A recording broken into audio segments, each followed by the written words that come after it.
iruhande y'amakuru adasiba canke ataraguca ku ruhande yo mu burasirazuba bwa Kongo ndavuga muri RDC turarabira hamwe amajambo ya Museveni yo kwishongora ubwishime no kwiyemera aya majambo akayavuga ayatumbereza kuri leta zunze ubumwe za Amerika aya namajambo yavuye mu kanwa ka Museveni ayabwira leta zunze ubumwe za Amerika inyuma yaho bakoreye igikorwa cyo gufata umukuru w'igihugu wa Venezuela yitwa Nicolas Maduro iruhande yaho turaca muri Kivu runtukuru muri territoire ya Walungu aho muri no mwanya habarizwa Wazalendo n'ingabo za FRDC aha twamenyesha ko gisirikare canke izimbwebwe za sarabwe muri rusangi zahaboneye amabwa zarakubiswe abandi barafatwa ivyo bita amatekwa mu gihe bariko baragerageza gusatira baja Mwenga aho bahisemwo gufata inzira ya repris strategique inyuma yaho turarabira hamwe amajambo canke ukugabisha igihugu c'Ubushinwa cagabishije igihugu ca leta zunze ubumwe za Amerika turarabira hamwe kandi n'amafaranga agera ku miliyoni 8 z'amadolari yari yagenewe Wazalendo abo abitwa ba VDP Wazalendo ariko ngo akaba yaranyurujwe yongera akoreshwa nabi hariya Kinshasa urumva ntigeze abashikira ibikaba bivugwa na Jean-Claude Habyarimana Mbitse ariko akabazwi kw'izina rya Jules Murumba turarabira hamwe kandi ngo naho bafashe Nicolas Maduro hari exploration nk'ibikorwa byari byarakozwe ibi navyo bikaba vyegeranirijwe hamwe bikaba birimwo amafaranga menshi cyane igifyo c'amafaranga ngana ni miliyoni 10 n'imiliyaridi 10 z'amadolari hamwe n'amatoni 1200 y'ubutare ariko argent na or byari byararungitswe ngo mu Burusiya no mu Bushinwa turarabira hamwe kandi n'amajambo canke n'ingingo ya Trump ubwiwe avuga kubijanye no kuyobora canke ngo gukoresha igitoro ca Venezuela aho wewe avuga ko agiye kukidandaza hame bikurikira turabirabira hamwe inyuma ya kano karuhuko mwido nido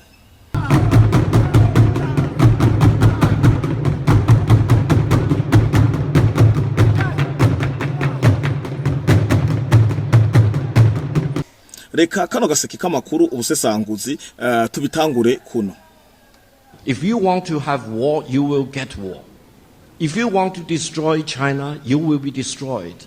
If you want to impose nuclear war on China, you will be wiped out by nuclear war. This is very serious. China's policy is very clear.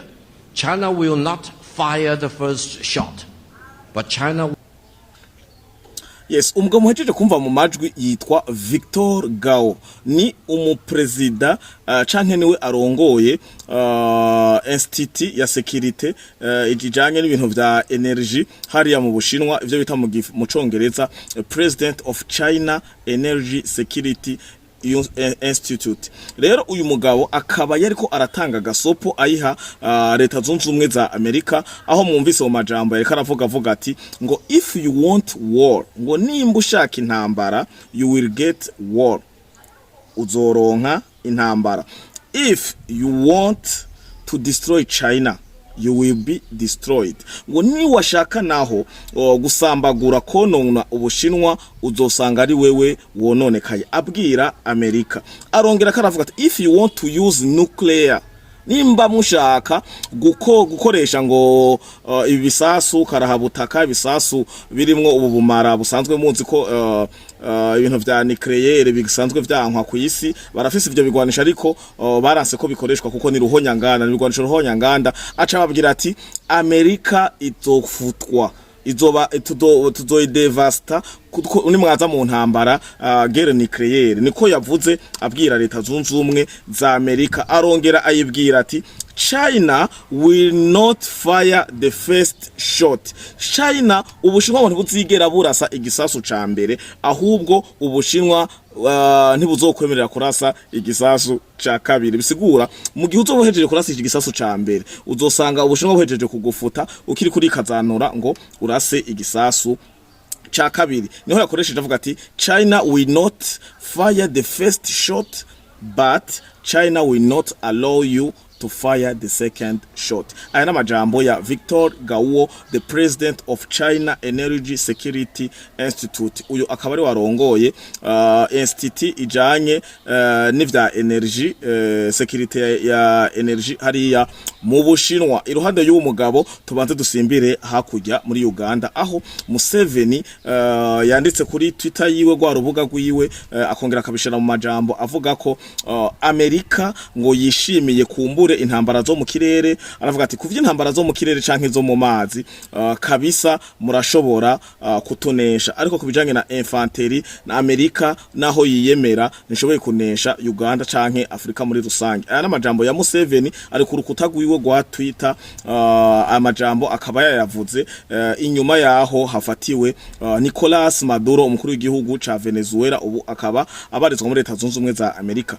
Tukiriko turavuga nyene vya Museveni to kubijanye na Nicolas Maduro, tuca turabira nyene amakuru Trump amajambo yashikirije aho avuga ko ivya Venezuela agiye kubifata mu maboko cane cane ngo kubijanye n'igitoro ngo agomba tangure kugipakira agishore kuma societe ya Leta Zunze Ubumwe za Amerika akeneye iyo petrole, hanyuma ayo mafaranga yose ajegwe nawe ngo mani aya mafaranga yose azobashoriwe mu ico gitoro niwe azoca ayajera ku gatwe kiwe. Ngo kandi mejeje ngo kubizeza ngo ujejwe ibi uruja n'uruza canke ivy'ubudandaji muri Leta Zunze Ubumwe za Amerika ngo nzokoresha aya mafaranga avuye mu gitoro ku neza y'abene gihugu ba Venezuela akore neza. Bishatse kuvuga ko basanzwe bakoresha amafaranga nabi ngo adashikira bene gihugu, barasesagura malversation, ubusuma, corruption n'ibindi byinshi bigenda bitandukanye.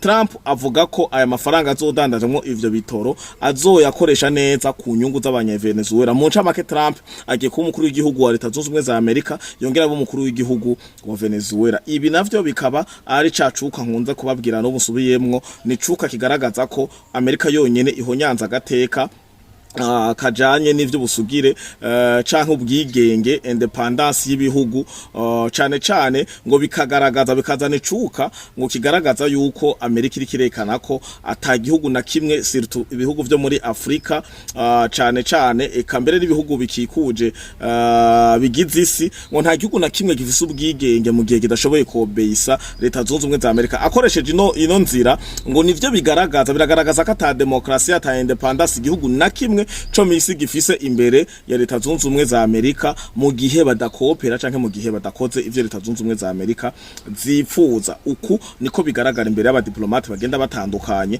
kuko hari benshi bariko baravuga amajambo ntibararuha, hari abariko barabigwanya. Ubushinwa bwabigwanyije, Korea ya ruguru, eka n'ibihugu vyinshi byo muri Afrika vyateye ivyatsi iyo nzira. Murumva ko na Museveni yambwase canke yaciye mu nzira imwe mu zindi abayobozi bariko baracamwo. Ahane mu gihe Ubufaransa bwobwo bwakengurutse biciye ku mbuga ngurukana bumenyi za president w'Ubufaransa yapostinze mu Gifaransa ngira postinga mu Congereza avuga ko Venezuela ngo ikuwe ko umukuru w'igihugu wo mu dictateur n'ibindi byinshi bigenda bitandukanye, ngo kandi bariko bariga ubashoboye guha iyo Venezuela mu byo bita transition canke AI. Iruhande yibi tuje muri Sud Kivu, ahane muri RDC aho utogira ubusesanguzi utovuga makuru yariyo yose yisi ngo bibagire gucisha mu kanwa. Kongo ahitwa Luntukuru, aha ndavuga ni muri territoire ya Walungu. Muri territoire ya Walungu habarizwa Wazalendo a 100% na FRDC. Vyagenze gute? Harabaye imigwano aho hakozwe amasasu mato mato, hakora ibikoho binini, harakora artillery, harakora n'amadrone gushika naho imbwebwe za Sarambwe RDF inkotanya basogosi bananigwa, barateba, barahunga, baragira ivyo bita kumburere strategique nkuko babivuga, ariko baraneshejwe. Ikigaragaza nuko baneshejwe nuko hafashwe imbwebwe za Sarambwe nyinshi cyane muri no rugamba, aho bariko baragerageza ngo kwinjira muri Mwenga, basanga umwana wo mu Wazalendo yateze umushibuka, bawugwamwo, barabanyukura, barabamesura, barabavugutira umuti, barabanoza, barabasekura. Uku niko bimeze. Luntukuru, amakuru ya Luntukuru hariya muri Sud Kivu iri mu maboko ya Wazalendo na FRDC. Uko biri kubijanye na Kongo, ariko imigwano iri mu duce twinshi dutandukanye. Mu kindi kiganiro turaza tubabwire ibiriko birabera Igoma n'ibiko birabera muri Uvira muri rusangi. Hanyuma tugaruke rero tukiri kuri ibi vya Wazalendo na FRDC ku migwano iri hariya mu burasirazuba bwa Kongo. Hari ikintu bita VDP Wazalendo, ni volontaire pour la défense de la patrie. Ni Wazalendo aho umwe muri abo wazalendo azi ku izina rya Jules Murumba ariko amazina ngo yiwe y'ukuri ni Jean Claude Habyarimana Mbitse. Uyu mukaba mwumva ko adashoboye kuba yoreka gutera amakenga kandi akaba yashikirije amajambo nayo nyene bavuze ko akwiye kuzanira ibisabwa ariko reka tubibashikirize kumbure ejo canke hirya ejo nimwavyumva habaye amapreve n'ibindi byinshi muze mumenye ivyarimwo. Ariko uyu mugabo avuga iki? Aremeza neza ko ngo igitigiri c'amafaranga agera ku miliyoni 8 z'amadolari ngo yari yagenewe aba VDP aba volontaire pour la défense de la patrie wazalendo ngo yanyurujwe akongera agakoreshwa nabi ngo akibwa hariya ikinshasa ngo ntiyabashikiriye aya mahera turaca batohoreza tumenye vy'ukuri nimba yarariwe yari yazananye he yatanzwe nande ni Kinshasa yari yatanze canke ni umuntu yarabahaye support ni umuntu yarabahaye ubufasha. Hari ayandi makuru yo kwizera avuga ko imbere yuko bafata Nicolas Maduro ngo hari amatransaction yari yakozwe. Amatransaction nayo yakozwe akaba yagiye ava mu gihugu ca Venezuela agenda mu gihugu c'u Burusiya ayandi akagenda mu gihugu c'u Bushinwa. Ni transaction ya mbere ngo ni imiliyaridi 10 z'amadolari yarungitswe muri ivyo bihugu bibiri hagati y'u Burusiya n'Ubushinwa. Inyuma yaho ngo hari itoni zirenga 1200 za argent na or zarungitswe nyene muri ivyo bihugu vya Risi n'Ubushinwa. Rero murumva ko dossier ikiri ndende n'amatohoza ganwa ku Burusiya n'Ubushinwa ngo akabagamijwe gukogwa. Amakuru n'ubusesanguzi bwo kuri no murango tukugejejeho akaba ari ubu ariko tubakenguruke tongera tubibutsa ko na Fleur Podcast TV atamwebwe mwarahezagiwe mugira umunsi w'umugisha mukomeze kandi kwihangana no kuguma mwicariye amajanja